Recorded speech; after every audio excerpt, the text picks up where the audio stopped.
Welcome to Backroom Talk.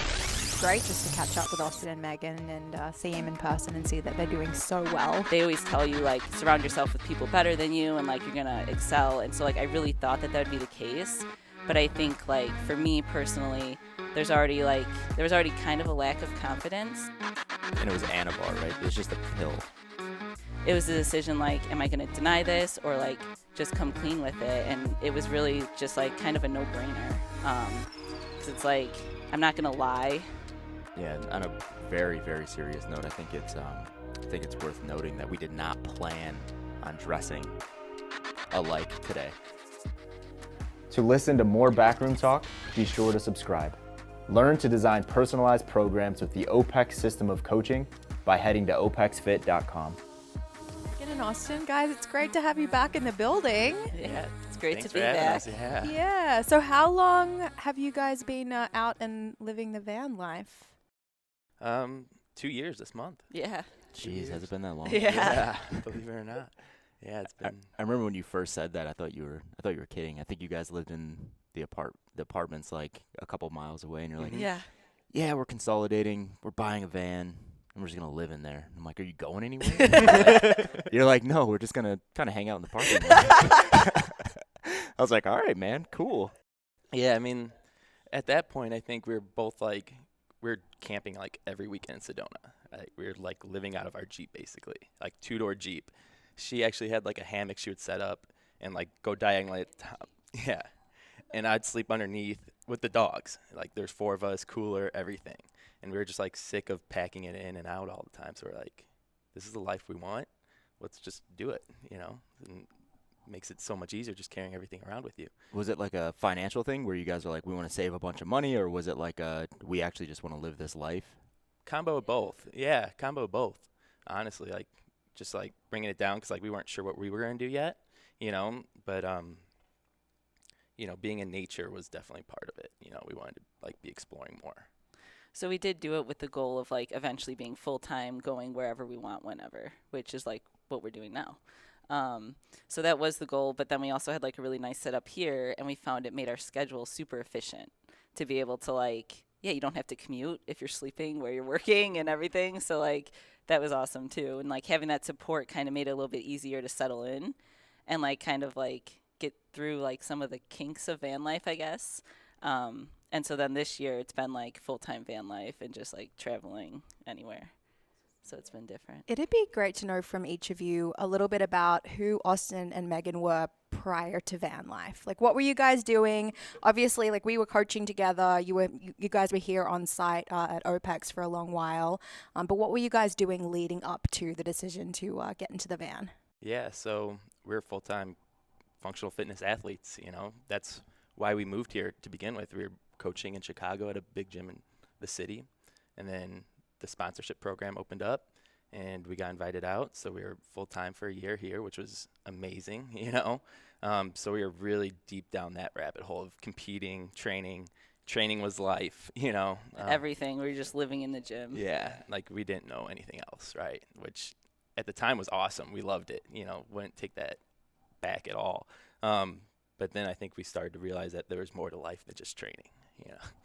Especially when we moved out here and like nature and how beautiful it is and camping and everything. And it was just like, oh, wow, there's a whole world outside of the gym. Yeah. So like we were like, to answer your question, is we were athletes, right? It was eat, sleep, train, recover. That was it, you know. But and then especially with me and her together, so it was just like Amplified. Amplified it totally. Like, you know, we're on the same schedule, so it's like, all right, how are we optimizing our schedule so we could train and push it even in the gym more, you know.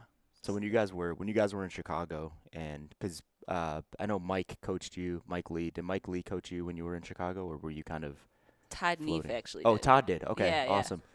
So how did that come into play? Like what was the conversation like between you guys when it was like, okay, we can move to Scottsdale, train at OPEX, live at OPEX, eventually in a van, train at OPEX full time and just go all in and get paid to do this athlete thing? What was that conversation like? Was it like a, shit, this is a no-brainer, we're going to move down there tomorrow? Or was it like a contemplation, we have to leave family, we love the Midwest, we're unsure about Arizona? Like, what did that look like? So I was on the call with Mike, and he like told me about it. I was like, yeah, I'm in. Like, I'll be there when you want me. And he's like, well, as soon as you can. But like, don't you want to go talk to Megan? I was like, no, she's in. Yeah, he didn't even like bring it up. And we had literally just signed a year lease on a new apartment in Chicago, and we were like 2 months into that. So like, yeah, as soon as he said that to me, I right away like emailed the property manager and like was trying to find ways to get out of it, and like he actually like let us out of it. So like within 2 weeks, we were like packing all of our stuff and like finding a place here, and like, yeah, made it happen. It was like a crazy 2 weeks. Yeah, it was. Yeah, it's just, gosh, it's at that time, even today, that's just an unheard of opportunity that you guys got to Yeah. experience. And I'm sure you guys look at that and you're like, we're glad we did it. But transitioning from the Midwest down here, what was that experience like? What was it like training with other athletes here, with James on the floor, with Mike on the floor, different personalities? I'm sure there was a lot of pressure to succeed, right? And make it and win. But kind of walk us through what that experience was like while you were in the athlete program here. Yeah, I mean, it was amazing, honestly. Like, looking back at it, it was just like, yeah, it had like the best coaches you could possibly have. You know, it was like constantly learning every day, and it was just awesome, right? Like, being able to do that and just focus 100% on that, and having guidance to do that and coaches on the floor is like a CrossFit class, but with like games level athletes every day. So it was like super intense, you know, which was awesome, you know. Not many people get to experience that. Yeah.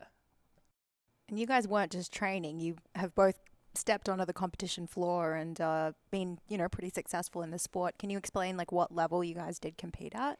Yeah, I made to regionals 3 times as an individual. So twice in the Central Regional, because they were all super regionals that I qualified for. And then one was at the Southwest region. Yeah, and then I competed at 2 regionals. One was in the Central and then the Southwest. Yeah, we were actually working out together in Chicago the year before that, and I had like just missed it. So then like I made it that next year, and then having the opportunity to come out here, it was like a no-brainer, just like the next step to like make it happen again. So that was, what year was that? That was 2017 that you guys came down here initially, right? That was like spring, summer 2017? Yeah, around this time. Yeah. So you guys were preparing for the Opens. The Open was in February still at the time. So let's fast forward to February. Walk us through how that experience was here. You have all this training under your belt, probably a little bit of pressure. You're training around a bunch of great athletes. At the time, it was you guys. It was Amanda Goodman, Colleen Foch, O'Neal was still here. Yep. Jake Berman. Was that it? And Rachel. And Rachel. Yeah, Rachel Yeah. Campbell. Yeah. So you guys, you're training your asses off, right? Now it's like, okay, it's time to go. Walk us through like the emotions. How did that Open go? Was it disappointing? Did you guys succeed? What was the outcome of all this? Yeah, that's funny because like I haven't really thought about this stuff in a while. So thanks for asking. Like I'm just like, oh wow, okay, because that feels like a whole different life ago, honestly. I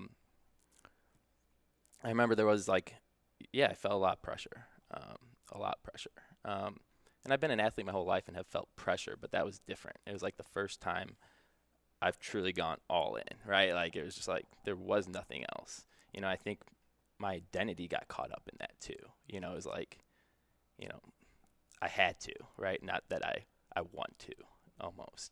And I think it just kind of, you know, put me in some negative feedback loops a little bit, you know. Overall, I was pretty happy. I mean, I still qualified for regionals. Didn't do as well as I'd like to at regionals. But at the same time, like, you know, it all worked out for a reason, right? It just always does, I feel like, you know. So maybe you could explain that better. I got really caught up in like the competitions. There were more females here than guys. And so it was hard for me to like step out and realize how much I improved personally because I was always comparing myself. And I'd never been in that environment. Like prior to that, all the gyms I was at, I was always like the top female competing.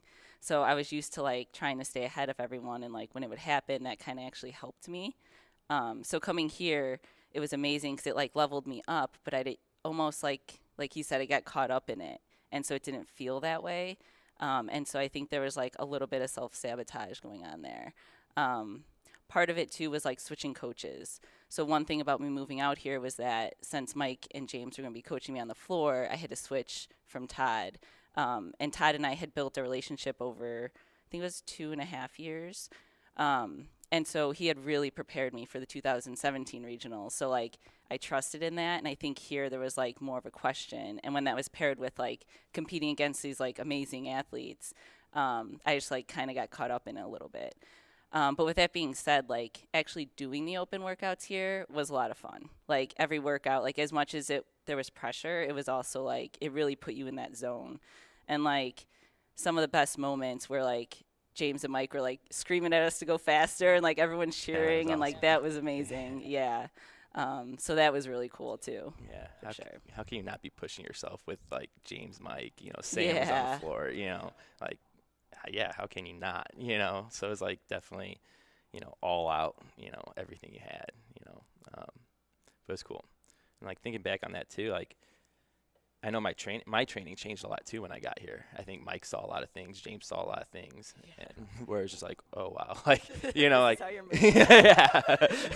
I know. I just picture Austin doing a lot of shoulder and wrist mobility. Yeah, exactly. It's so like, hey man, you got to be able to get into that front rack. Yeah. That's gonna help everything, man. Oh yeah. So it was like, I think too when I got here, I wasn't planning on it, but like we did have to take steps, put the reins on a little bit more so I could fix that movement and patterning so I could eventually, surpass where I was. Because I think movement-wise, since I was lacking so much with movement quality, my capacity was limited because of that. I had to work extra hard because I was moving inefficiently. So it was like training had to back off a little bit. So I didn't feel, I guess, as fit, I guess you would say, if according to like open or regional numbers, because I had to back off a little bit. So thinking like maybe if instead of like a 1 year plan, like it was a little longer, that might have would have helped, but it was like 1 year to make this happen, and we're putting the reins on, so it was like kind of frustrating too. And yeah, I think you're just the type of athlete where it's like Austin's good enough to put the reins on and still make it to the next step. Yeah, exactly. Right? Yeah, but it was still like it was a mindset shift, right? Because I still wanted to win in the workouts, and when you don't, you want to win. High performers want to win at everything. Yeah, and like prior to that, like we were such grinders that like we would just push and like go into that deep pain cave as much as we could, and like coming back here, like they're like, no, you don't have to do that. Like if we just fix your positions and like get you doing it right, you can like kind of cruise through and like still be really successful. So like that was hard for us to comprehend too, for sure. So take us to regionals. What did that look and feel like? How did you guys perform there? Yeah, I mean the training was fun. I mean that was like I was saying, like the CrossFit class, because we were all doing like very similar training at that point. Yeah, training leading up to regionals was a lot of fun. Yeah, where we didn't know what we were doing for the day. It was our true coach would just say like, "See James." So we're just like, Oh, we're geez. coming in. It's like can I get my wrist right? no, you didn't know. Yeah, you really did. And I particularly remember like one Saturday, and he kept running us through like short, like 21:59, 15:12, like these short, It just kept going. intense ones. We're like just pushing it each time because we're competing against each other. And then he's like, all right, 5 minutes, we're going at this time. It's just like, oh, okay. Like we just kept going, and I don't know how many we did, but we were just exhausted. It was just like, whoa, what did he just do to us? But it was awesome. And then just going to regionals with like, yeah, having coaches with you, James and Mike, and like Sam was like, it was awesome. Helping us warm up before the events and everything. Yeah, it was like everything really you cool. could ever dream of, as a CrossFit athlete, honestly. Like, and it's funny too, because it was like what I always wanted too when I first remember signing up with Mike, like kind of putting it out into the universe, like, hey, like if there's ever an opportunity for me to move out there, like just let me know, and just like picturing in my mind like years prior to that, and then just seeing how it all played out was really cool. So you guys are with this group of other athletes, and Megan, you mentioned there being like some competition there, especially amongst the females. Was that like friendly, positive competition? Were you guys like a community that was supporting each other, or was there like any negative emotions and feelings in that environment? No, I would say it was positive. Yeah, everyone like cheered each other on. I think like the negative competition was like me being hard on myself. But as far as like friendships and like relationships, like we all got along really well. So it was cool like warming up together. Obviously before the open, we all had our own program, but we'd still start at the same time. So like we'd like warm up together, and like that environment was really cool. So it was still like that community. It was like being in a CrossFit class again, which is like always fun. Yeah. Cool. How, Yeah. Sorry, go ahead, George. Yeah, I was just going to ask. So was it just you two who went to regionals, or No, everyone was there? yeah, everyone but Jake. So it's no longer like training time in the gym, right? Like you step onto that competition floor and now you're competing against your training partners. What does that feel like? Yeah, that was more her because I would think I was the only Okay. OPEX guy. So Yeah. So to you, Megan. I mean, I would say it felt pretty much the same since we were training together leading up to regionals. So like that period training leading up to regionals, it was still fun, but like we did still all have it in the back of our mind that like when it came to regionals, we were going against each other. So I think like that also is like the main thing that got in my head leading up to regionals. But yeah, I would say like once we were there, it was kind of like the same mentality as far as that goes. Yeah, I don't know. Colleen missed. She had that snafu on that thruster. I think she might have done that so Tennille could qualify for the game. I don't know if you guys remember that, but yeah, that was crazy. That's close. Yeah. So Megan, obviously the positive test happened at regionals that year. Are you comfortable kind of talking about that and Yeah, everything leading into that and we could talk about the that. decision and all of that stuff? Mm-hmm. Cool. Yeah. So yeah, just walk us through, let's start at regionals, right? It's like we're all there. Athletes are getting tested a day prior to competition. Yeah. That happens. I never talked to you about this, but I would Yeah. assume that was in the back of your mind throughout the weekend. Yeah, that was actually like, so comparing 2017 2018, like that was like a huge difference. 2017, like I really felt like I deserved to be there, and I really felt ready. And so like, I mean, you could, like my performance on the workout showed that too. Like my mentality was there. I was like in the zone for every workout. 2018, that was in the back of my mind. And the whole time it was like I wasn't sure what to do because I was very much in denial. And then there were like all these hopes that like, well, maybe like they won't let it out or like maybe this will happen. Like I was just like completely in denial. And then there was guilt. So I would go out to compete and then that was still in the back of my mind, affecting me in that. And then those workouts were just like really challenging that year, being at 5,000 feet elevation too. So then like not finishing that. And then it was like this really negative loop of like, should I really be here? Like, and all of those things.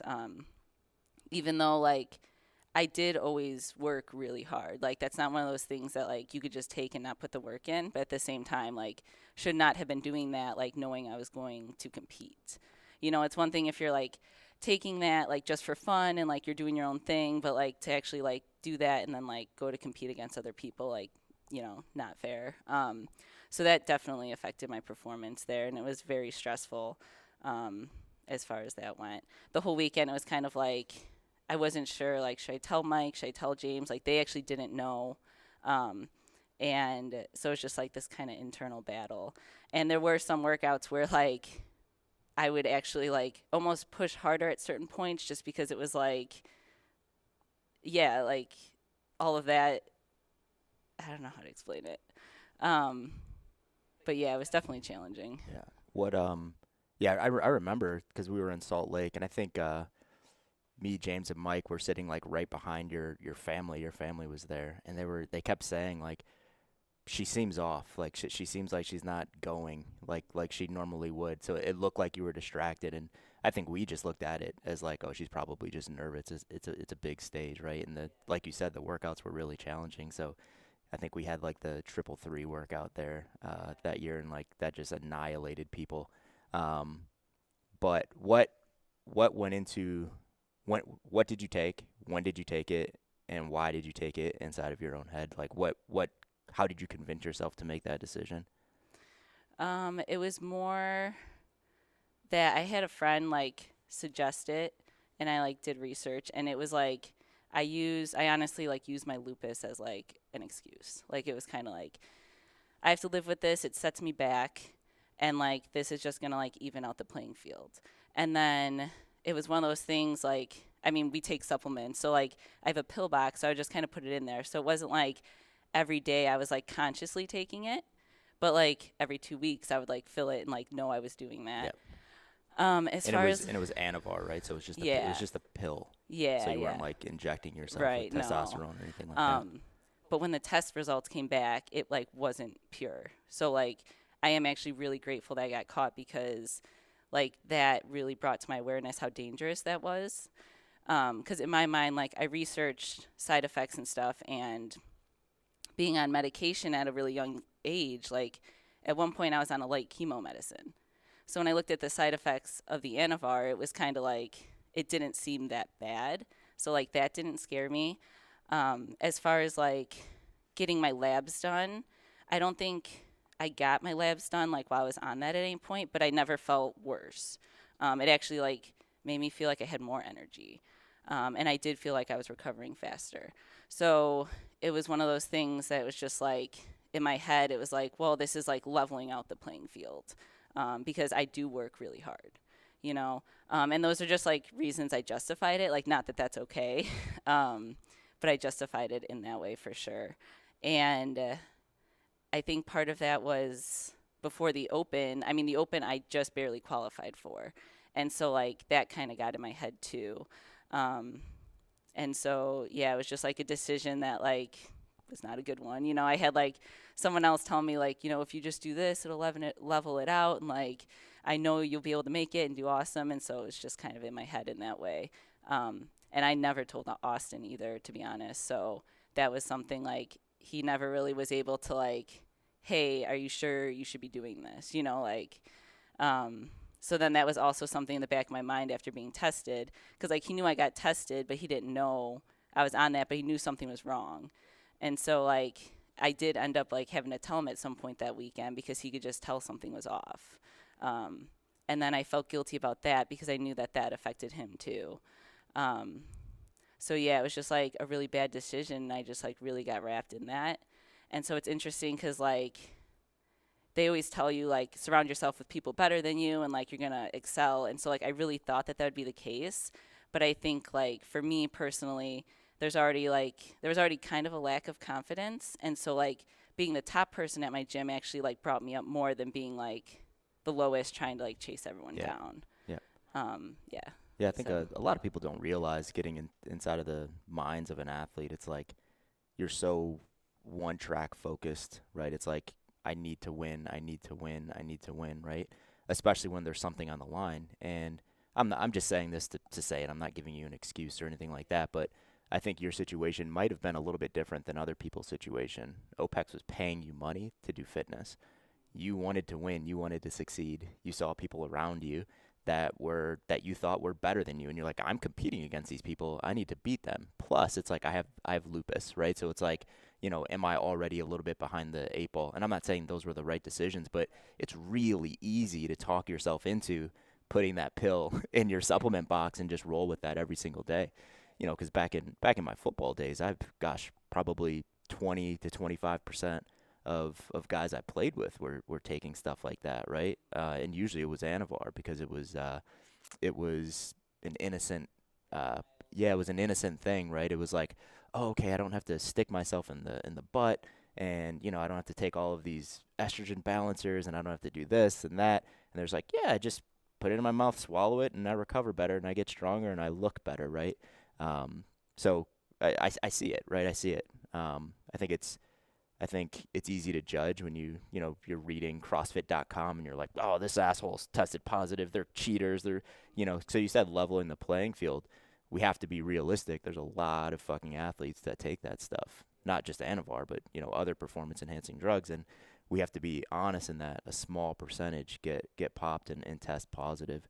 It's just in sport, right? It's like, CrossFit isn't any worse than any other sport. It's probably actually a little bit better in terms of percentage of people that are taking stuff like that. So I think the general public just needs to realize that anytime there's something on the line, someone's cutting a corner to try to win. And they're not looking at it as cutting corners. They're just like, I'm leveling the playing field. Like, I'm willing to do anything. Like, it's such a tunnel vision.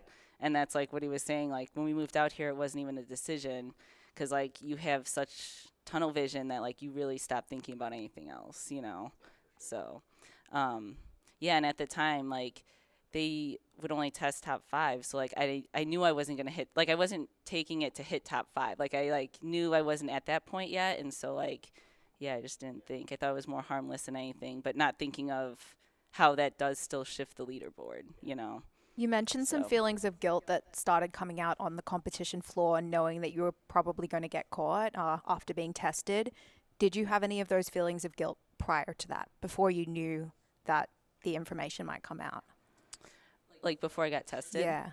Before I got tested, I really wasn't thinking about it, honestly. Like, yeah, it was just kind of like something I would put in my pillbox. And like, I thought about it, I guess, when I made the decision, it was there a little bit. But it's like once you started doing it, there was no like immediate repercussion. And so like, it just kind of, I just filled it with the rest of my supplements. Yeah.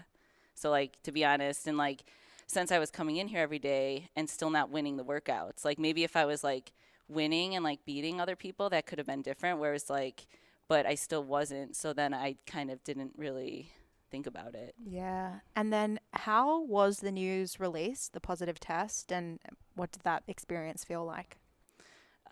So they actually emailed me first to let me know, and then asked me if there was like any documents I wanted to submit or anything like that.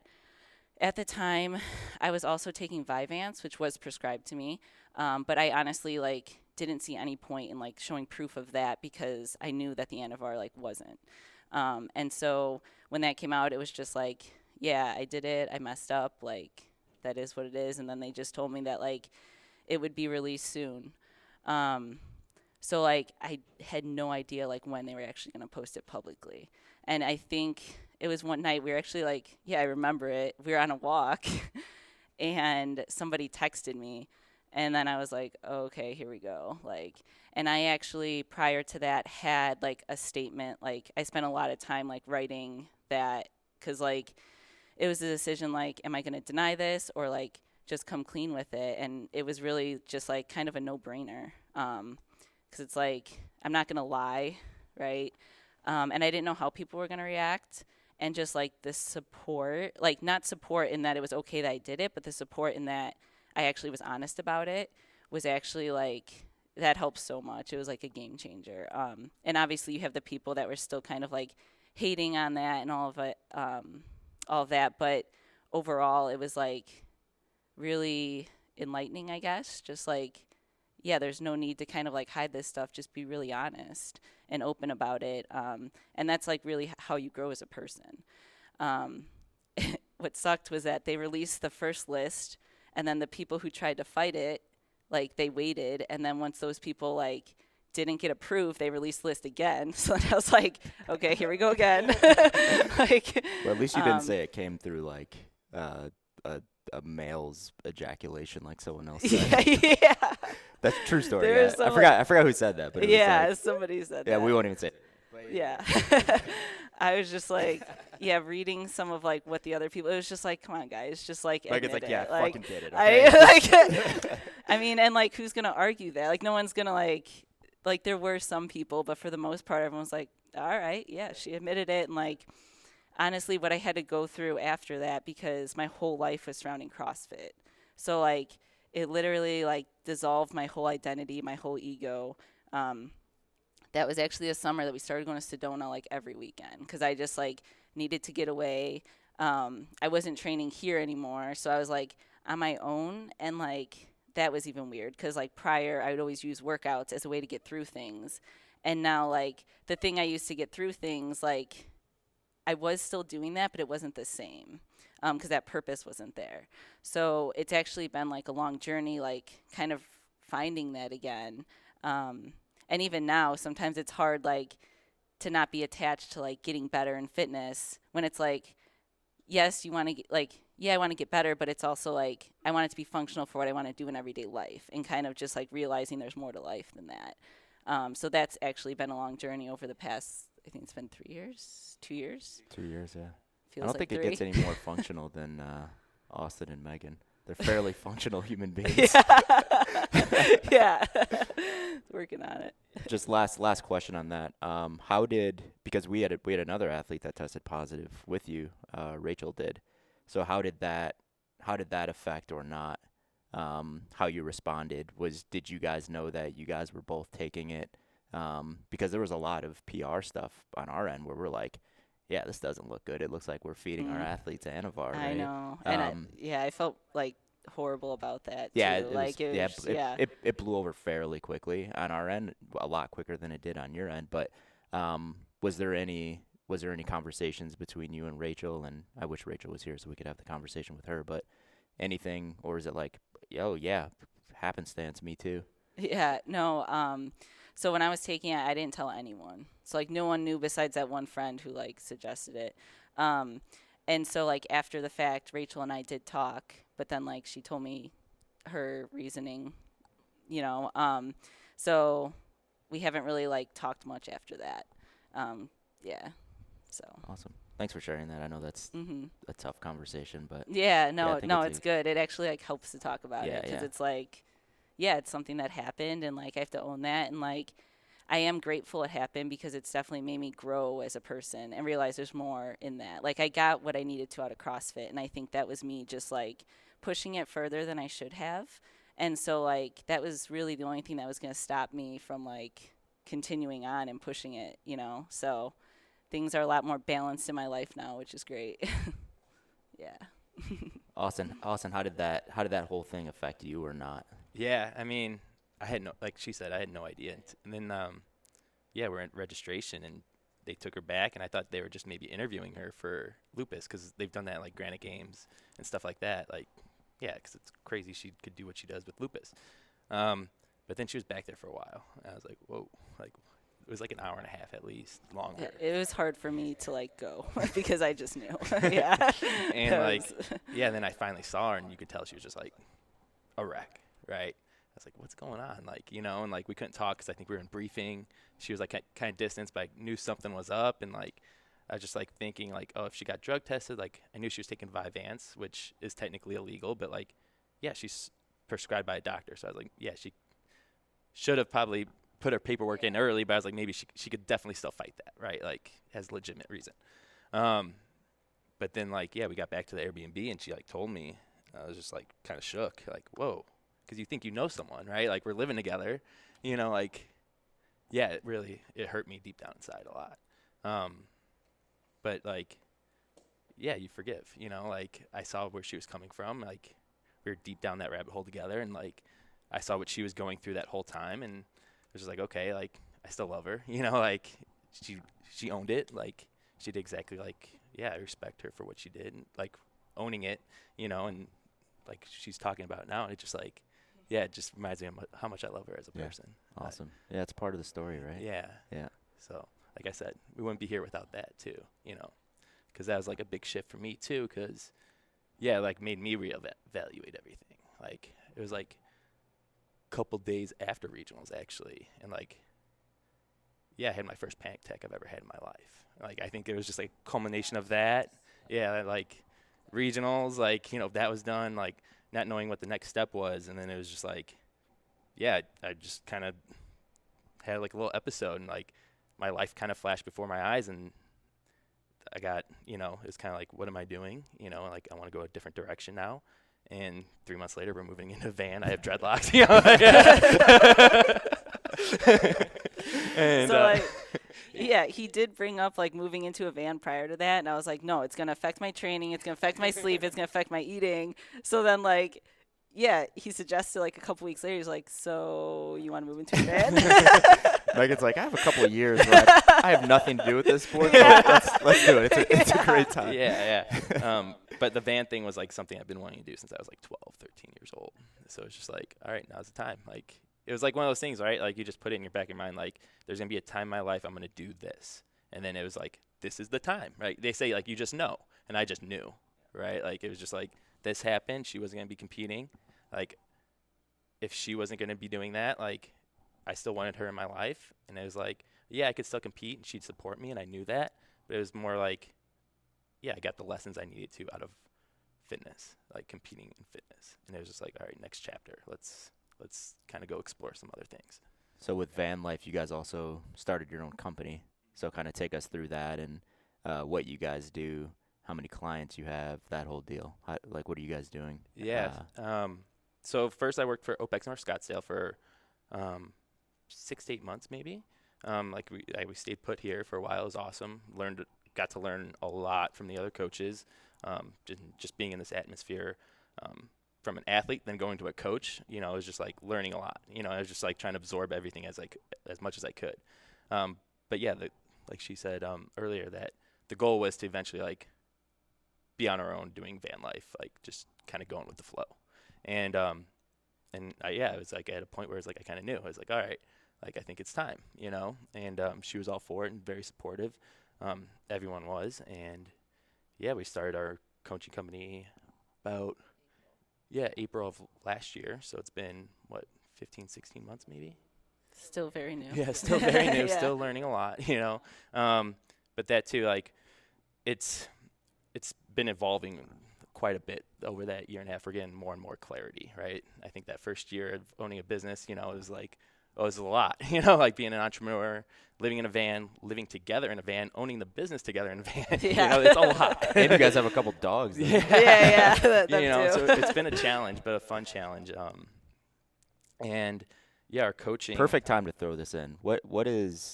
How do you guys like have a sex life in a van, living in a van? Yeah. How does that work? Yeah. Do you guys kick the dogs out, or do you guys go out? No, I mean, whatever's. I was talking to Emma and Kiva about that yesterday, and I was like, I'm going to throw that in the conversation. Yeah, I'm actually curious. No, I mean, Austin, sorry to make you blush, man. No. I apologize. No, I mean, yeah. I mean, if the van's rocking, don't come knocking. All right, sorry. Continue with your top coaching. Yeah, so it's kind of like we focus on the movement, nutrition, and lifestyle. And then what we're doing now too is fitness retreats, having people come out for adventures. Like we have a whole gym pretty much in our van, so we could assess clients who come in. This next week we're meeting a client in Flagstaff and taking him up Humphreys. His goal next year is to hike a 14er in Colorado. So it's like, all right, this is a good kind of build up for that Assessment. Yeah. Yeah, see where he's at.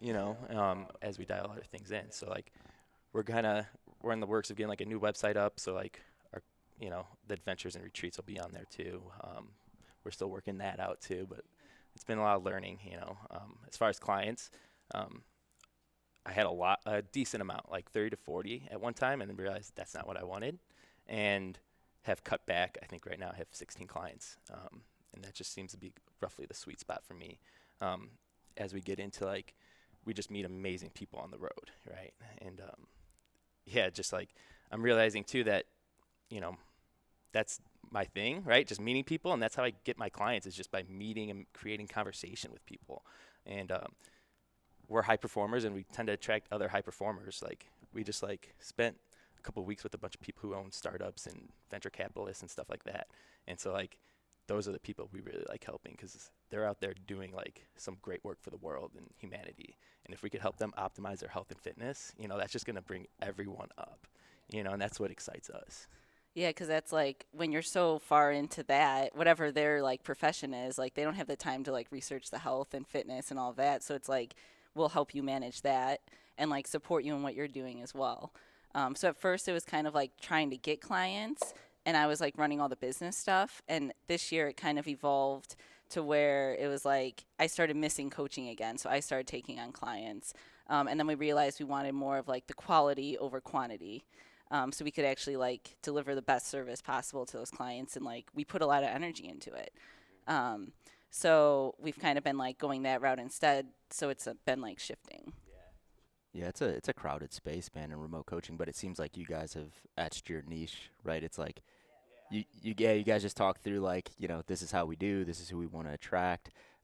These are the people that we connect with, and I'm like, yeah, I get that. You guys don't need 150 clients to be successful. So awesome. How many clients are you coaching, Megan? So I have 8 right now. Yeah. Yeah, and she actually just started taking on clients not too long ago. Yeah. I think maybe March or April. we kind of made that shift.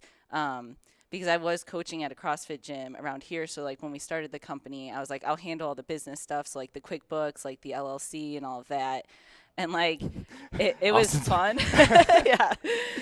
It was like fun at the time because I think I like needed that little separation between like coaching and everything. And it was like a challenge, which I love challenges. So like that was cool. But after a while it was like, okay, like I want to start like actually directly impacting people. And there was definitely a learning curve because I'd never coached remotely before. So I had to kind of learn how to do that. And so like that was then another challenge. So now I'm like actually settling in and starting to like build a solid client base. And again, like focusing on like quality instead of quantity. So yeah, we do have like the higher price point just because we deliver that much more of a service, you know. What do you guys charge? So, well, we're raising our rates on our website. For full coaching, it'll be like $550. Whew. Yeah, that's good. Yeah, that's a solid price. But like these, you know, we're doing a lot. We make the connection, you know, we have their back and we care, you know, like that's the thing. Like, you know, there's like a quote I heard that really like resonated with me. It was something like, they don't know how much you know until they know how much you care. And like, yeah, we really care, like, you know, and we want what's best for them, you know, what they want to, you know. And so, like, yeah, we dive pretty deep into the nutrition and the fitness as well. Like, a lot of times the clients I take on, I don't even start with fitness. It's just, like, walking. And then we kind of, like, really focus on dialing in the nutrition, getting that, like, somewhat settled, and then we start adding the fitness. So it's kind of like this whole plan to kind of reboot their health. So I'm actually going to be taking a health coaching certification test soon, which is like looking at that bigger picture, and then we're just kind of like adding those certifications as we go. Yeah. What are you guys doing in your own fitness right now? It's kind of, you know, contractions. Contractions. You know, contractions. Moving yeah, it is. It's just like we don't know where we're gonna. Our schedule is so all over the place as far as like where we're gonna be, but we do have like equipment now, you know, and weather actually plays a part in it because we have to work out outside. So it's kind of waking up and seeing how we feel and what adventures we have planned. Like if we have, you know, we're actually climbing this weekend, I think, you know, and then hiking Humphreys next week. So like we'll kind of just keep sustaining, I guess, you know, like tailoring it to that, you know, yeah, based on what we're doing. But we don't want to be like super sore, diving too, you know, like we just want to be like feeling good, optimized, so we could give the most to our clients right now. Like that's number one, is being able to give most to our clients, I'd say. And actually, like, over the summer, we were living at 9,000 feet elevation in Colorado. So there were a couple days where, like, we're like, yeah, let's just get a hard workout in and go at it. And then, like, the whole rest of the day, we were just like, bad idea. So tired. We need oxygen. So then, like, yeah, we're learning to, like, dial that back. And then, like, yeah, every so often we still have fun and, like, do an intense workout. Last week, we were kind of staying at a friend's, and we got like two of them to come in. They had a garage gym and a squat rack. So like we don't have a squat rack in the van. So we're like, yeah, let's do some squats and like, yeah, like we're taking advantage of this. Yeah.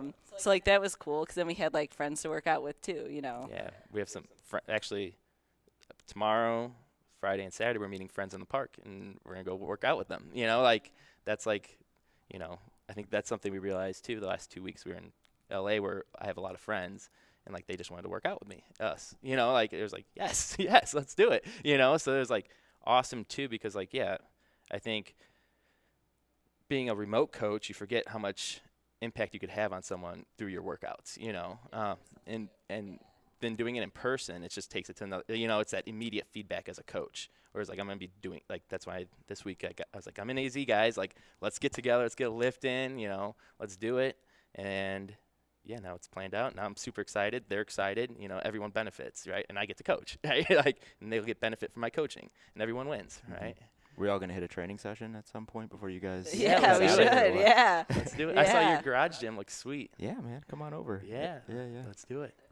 Were you guys able to just seamlessly shift from the training for competition to what you're describing now, or was there a bit of a process behind that? No, it was the process. Still is a process, okay. right? Can you describe that? Yeah, I mean, for me, I think Megan's was a little bit different, but like when we went to van life, we didn't have any equipment, so it was just like I was just doing body weight, kind of yoga flow, cleaning up my movement positions, because I knew that's like what I needed to work on if, you know, from like a longevity standpoint. I didn't want to be tight the rest of my life, you know. And then as I created more space in my body, I started feeling really, really good.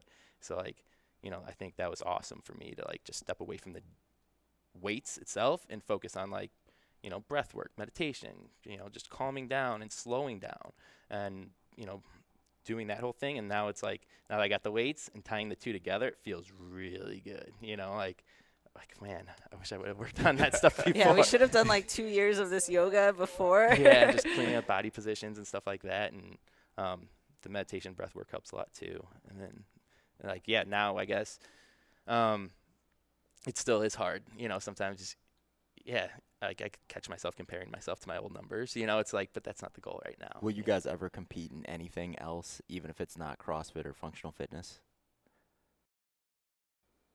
I don't know. I've thought about Spartan races, like doing stuff like that. But I feel like that would be more for like the challenge to test my fitness than it would be like competing. Yeah, I don't want to go into like that like tunnel vision space again. I like kind of having a more balanced life. And it's really nice to not be attached to the results of a workout. Before, like my workouts would dictate like my whole week sometimes.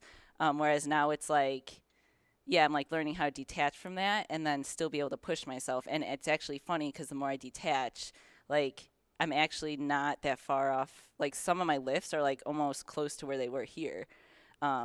Because it's like, yeah, I'm not making it, there's no pressure there. You know, it's just fun. And when you're like in that fun space, like, yeah, you can push too. So like we still have that. And then at the same time, like not being super attached to like where those numbers are. Megan's going to line up for that Spartan race, and it's going to be like green light and all that tunnel vision and shit's going to come. She's in it to win it. Like you can say all the fluffy stuff now, but when it's go time, you're competing. She still does on ice. Like, I get in the zone. if I get in front of her, you could just see it, like the flip, the switch. Like, but yeah, I'm kind of in the same boat. It's yeah, I don't want to go down that rabbit hole. Maybe, you know, I'm open for whatever. You know, honestly, like if something where I just really resonated with something, it felt like I could express myself and it felt good, and you know, I was able to have balance and be able to kind of stay zoomed out on the bigger picture. You know, I think, you know, yeah, there's a piece of me where it's like, yeah, if I could do this, but do it differently than I've done things in the past, I would have fun in that because I'd learn a lot about myself, you know, my physical capabilities and stuff like that. But right now it's like, no, I'm pretty content, like sustaining and just feeling good. We were looking at that adventure race. What's that called? Oh yeah, the adventure racing. Have you guys heard of that? The eco challenges. Emma, is that what we're doing? Yeah, we're gonna do. Well, we're talking shit. Yeah, we want to do it. Yeah. Yeah, it looks like a lot of fun. We have like some skills we need to get under our belts, but like that's the nice thing about having CrossFit as a background. It is easy for us to pick up those things. Mm-hmm. It's just like a skill now, right? Which has been really cool because it's like learning to love that beginner's mindset, you know, has really taught me a lot about myself. It's like I just find myself doing things I would have never tried before, like hacky sacking, playing instruments. And it's like, yeah, it's like in biking and stuff, like fitness isn't, my capacity isn't ever going to limit me. It's my skill. And like the more I try new things, I pick up on skills faster. I found that like I've learned how I learn quick so I could optimize it for whenever I try something new. Yeah, that was really uncomfortable at first, like trying new things, because we had been in the CrossFit space for so long that we forgot what that was like. But then we like kind of fell in love with it. So it's like throw a basketball to Austin. He's like, he starts doing wall balls. Guys, how is it living through a pandemic, living in a van, and owning your own company at the same time? Like, I know we're still in this thing, but how has that been over the past 6-7 months? How has that affected you guys or not? Yeah, I mean, so initially we did lay low for a little bit. We stayed with family in Colorado Springs, and then with my family, and then we went to Indiana and stayed with his family for a little bit. Because just with me having lupus, it's one of those things where it's like, at first I was scared because like nobody really knew what it was, you know. And then it was kind of like, I'm not going to let this run my life. And like, yeah, my lupus is under control. And while there's always that factor of like, I don't know how it actually affect me or like affect my immune system, it's still just like, I'm not going to stop doing what I love. So it's just like taking those precautions, you know. And so we transitioned back to van life, what was it, 3 months ago? beginning We're like, let's see how it beginning goes. mid-July, Yeah. and it's been fine. You know, Yeah. we just, you know, There's wash like your some hands, things. yeah. Yeah. Have you guys noticed any differences as you're navigating through the country and you're like in one state and it's like, oh my gosh, this is so much different than the last state that we were Yeah, just in? actually. Quite a bit. Yeah. Like in Colorado and up in the mountains, it's like non-existent, right? Like Yeah, like nobody. Yeah, you forget about it, Yeah, honestly. Like you're hiking in your own and little stuff. world. Yeah. And then in California, there's like a security guard at the front of every store, like making sure everyone has a mask on with like a pile of masks if you don't.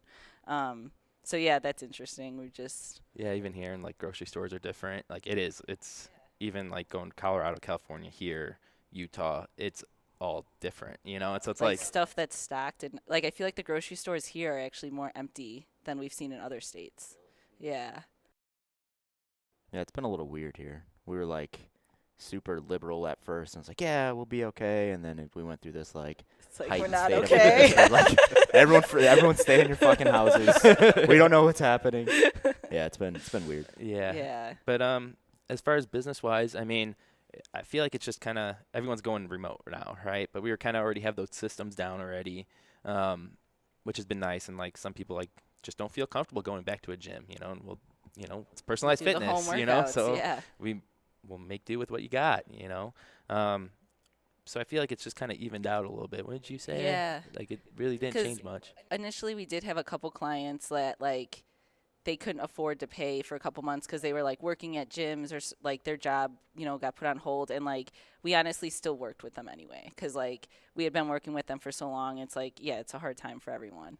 And now that's kind of like picked back up again because they're working again. And so, yeah, we're actually finding that there's opportunity in the fact that we do personalized fitness. So like whatever equipment you have at home, like we'll make that work for you. And like I have some clients that like miss going to a gym, so I'll do like one gym day, but then the rest are at home, and so they kind of still get that. So yeah, we've kind of just been it evened out. Yeah. Is van life forever? We don't know. We don't know. We've been utilizing Airbnbs more. Yeah. Especially like days like where we have a lot of calls, you know, we'll try and like get the Airbnb for the calls and just like the Airbnbs for us to hyper focus on our clients, right? Like no distractions. Cause when you're in nature, like you could lose Wi-Fi, right? Like we learned that the hard way in Colorado, like the monsoon season. So storms roll in between like 2 and 5 maybe.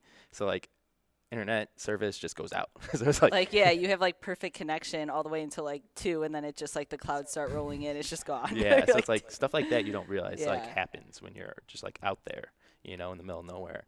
So we're finding like, all right, no, we gotta get an Airbnb.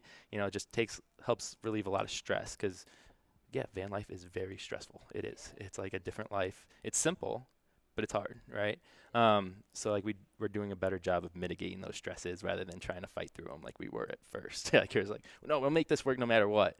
And now it's like, no, like let's make it easier on us. Yeah, we don't need to always take the hardest route possible. Yeah. Like we can actually. But also, like, yeah, I guess we would normally go to coffee shops, and that's one thing that we kind of like opted out of doing. So if we go to coffee shops, like, it'll usually be like we went to a couple like small town ones where we were able to sit outside. But for the most part, we're finding that like getting an Airbnb for like the 2 days a week that we have a lot of client calls is just like better because we could like do laundry and like shower and, you know, just like pamper ourselves a little bit. House life. Yeah. Bring the gym equipment inside. Like, Oh, yeah. we've done that. Like, is the ceiling tall enough? Okay. That's awesome. Yeah. Cool. You guys obviously spend a lot of time together, living in the van or in Airbnbs, running a business together, training together. Any advice for like couples who are all in like that? Communication. All the time. Yeah, because there are things like when you're together all the time that like start irritating you, and it's like we're finding it's really important to like make that clear up front. Like you can't like let that like stay inside until it like explodes, right? So it's communicating, and we're still trying to kind of find that separation between like business and like things happen with the van sometimes. Like our solar went out, and we had to like figure out what it was. But when our solar goes out, our fridge goes out. So there is like a time where it's like stress. So then it's like staying calm in those situations, because like there is no reason to yell at each other, right? So like we've gotten a lot better at that.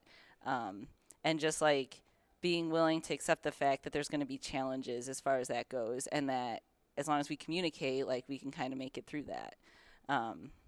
So yeah, that's kind of been the main thing. I'd say guys gotta get in touch with their feelings. Honestly, like that's one thing. Like, you know, tough guy.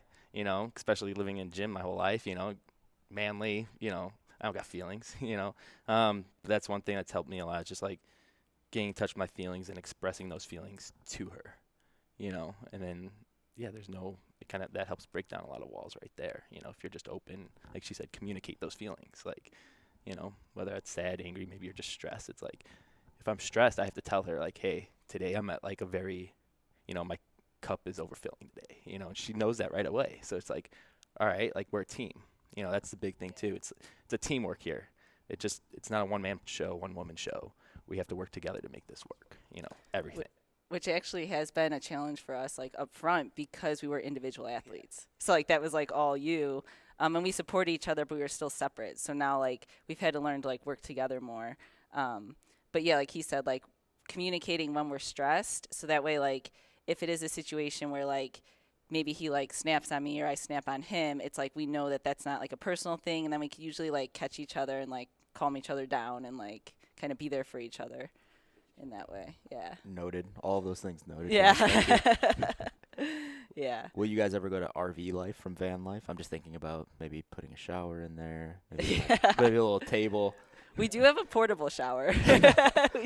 We've seen it. Yeah. We've all seen it. No, probably not an RV. We are looking at another van. The next size up a little bit, because like if we're doing these fitness retreats, it just helps to have a little bit more space in there, especially like to like host people. Yeah, to have people actually hang out inside the van, because our van's kind of small, so it's just really me and her could fit in there, maybe one other person. So then we're hanging outside the van, but when it's raining, you know, you gotta adjust. Yeah, so like we have an awning, but still, like we were thinking like one size bigger, where we could actually have like a table and like bench where maybe the bed raises up, or like there's so many different ways. So we've been like brainstorming stuff, so that way like we could bring people in too, and like when we make a meal, like we have that table set up, and then like something outside if we need to. So we should do like a behind the scenes and tour the van. Yeah. To get like some B-roll as the That would be great. That'd be next level. They're like, oh, let's go and put this away. Yeah, it's a little messy right now, because like a lot of our stuff is on our buddy. Like, yeah, we're nomads. Like, you know, like I can't tell you how many people, friends, places we've stayed at since the beginning of the year. Which is like also really cool. It's like a whole different experience, like staying at like different Airbnbs in different states, but also like different friends' houses. Being here, it's really hot at night. So like we actually moved our bed into their living room, and they're totally cool with that. So like we could tour the van, but the bed's not in there. Yeah. But yeah, we're nomads. Like we just make do. Like that too. I think people like we don't identify with the van too much. Like we try not to. Like the van just allows us to do the things we love to do. Right? That van could explode, given no one gets hurt. We don't care. Right? That could be easily replaced. You know, and that's kind of like our thoughts behind it. Right? We don't care. Honestly, like there's we've gotten a couple of accidents with it, and like we were gonna go get it fixed. We're like, we need the van for 10 days. I'm just like, we live in there. Like, we still sleeping? So it's like, no, I'll just duct tape it. You know, like we have somewhere to be tomorrow. Like, so yeah, that's the vibe. Yeah, thanks for coming on, guys. That was a good conversation. Hit a lot of different things. Got some relationship advice. That felt good. What's up, guys? Yeah, this is awesome. Yeah, Thank you guys so much. Thank you. Thanks for playing such a big part of my journey and Megan's journey too. Like, mine too. Yeah. It's been like I don't know where I'd be without finding OPEX early on in my journey, because I think we went to like an isogenics thing at the beginning of the year, and it just like blew our minds. And I remember texting James after, like, thank you. But yeah, thanks for representing, man. Yeah. For sure. Stay with us for more backroom talk. Oh, there was a lot that we talked about in that hour. It was great just to catch up with Austin and Megan and see him in person and see that they're doing so well after heading out for full-time van life from OPEX HQ. Yeah, he's Austin's he's like a different person. You know, he's always been one of those guys that it always felt like he was always thinking about things a little deeper, right? But he's like he went all in that, right? Like, so he seems more intuitive. He seems like you know, a lot of the experiences that they've had over the past couple of years has made him more that. And we hit on, you know, Megan's experience. I thought that was a good, honest conversation. I think it was honest. Like, I believed both of them as we talked about her and, you know, her testing positive for performance enhancing drugs with CrossFit and how that kind of shaped how that shaped where they're at today. Because it seems like that was the event that essentially made them exit fitness as a sport. I know Austin dabbled in it a little bit after Megan was out, but I think he realized fairly quickly that, you know, living with her and she wasn't in it, he was just going to be out as well. But yeah, a lot in that conversation, but it was a good one. Definitely. I mean, you can see from both of them and just their reactions sitting here as they were talking through that, there's a lot of emotion for both of them.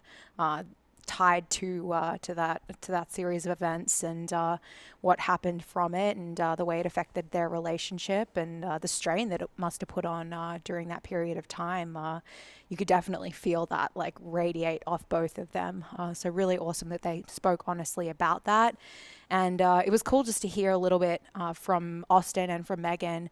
I know I've heard like quite a few people around the building kind of describe this change that happened in Austin where, you know, one day he's this clean cut, like Chicago-based competitive athlete, serious head down, like not very chatty, not very emotional. And then he goes to Sedona one weekend and then comes back and he's grown dreadlocks and is in tune with his emotions and just a bit more relaxed. Yeah. But cool to hear from him and from Megan, like a little bit of the why behind that journey and, you know, the positive evolution that's come for both of them from that. Yeah, and on a very, very serious note, I think it's worth noting that we did not plan on dressing alike today.